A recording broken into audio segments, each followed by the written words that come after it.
Hello friends, কেমন আছো সবাই? আশা করি সবাই খুব ভালো আছো আর আমরা খুব ভালো আছি। চলে এসেছি আমি আবার একটা নতুন ভিডিও নিয়ে। আর আজকে আমরা তোমাদের সাথে শেয়ার করতে চলেছি চিকেন হান্ডি। আর আমরা বলা হলো কেন না, ও অ্যাকচুয়ালি বানাচ্ছে।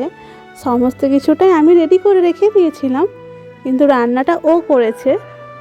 আর খুব সুন্দর হয়েছিল চিকেনটা, একদম মুখে লেগে থাকার মতো।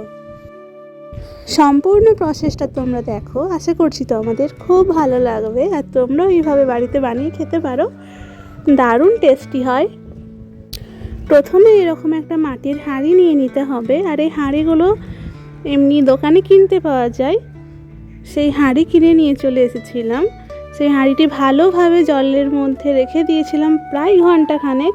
তারপর হাঁড়ির ভিতরে অনেক বালি থাকে, সেইগুলো ভালোভাবে পরিষ্কার করে নিতে হবে। একটু ঘষে ঘষে তুলে নিতে হবে বালিগুলো, না হলে কিন্তু রান্না করার সময় মাংসের মধ্যে বালিগুলো চলে আসতে পারে এবং পুরো রান্নাটা বাজে লাগবে খেতে, পুরো বালি বালি হয়ে যাবে।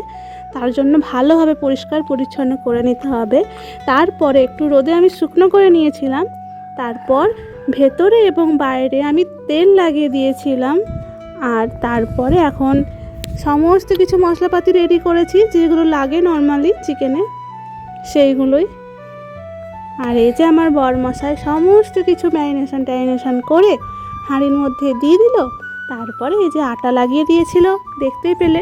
আমরা প্রায় 1 ঘন্টা ধরে একদম হালকা আঁচে দিয়েছিলাম চিকেনটা। যত হালকা আঁচ হয় তত ভালো টেস্ট হয়।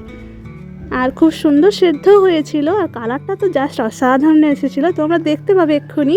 এখন যেহেতু হাঁড়ির মধ্যে ভাপ উঠছে, কিছুই দেখা যাচ্ছে না। আর আটাগুলোকে কিন্তু ভালোভাবে লাগাতে হবে যাতে একটুকু হাওয়া না বেরোয়। তবে হ্যাঁ, কিছুক্ষণ পরে একটু একটু তো লিক হবেই। আর তখন স্মেলটা যা আসে, দারুণ স্মেল আসে। আর এই যে কমপ্লিট হয়ে গেছে আমাদের রান্না, এইবারে আমরা সার্ভ করব। দেখো, দারুণ হয়েছিল, দারুণ। এরপর থেকে আমরা ভাবছি চিকেন করলে চিকেন হান্ডি করেই খাবো। আমি তো পারলাম না ভালোভাবে বার করতে মাংসগুলো।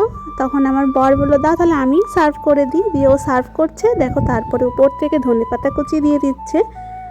আর এত সুন্দর হয়েছিল, তোমরা দেখো। এই হচ্ছে ফাইনাল লুক। আর আজকের মেনুতে ছিল এই সমস্ত কিছু। এগুলো তো মা রান্না করেছে। চলো, টাটা, বাই বাই।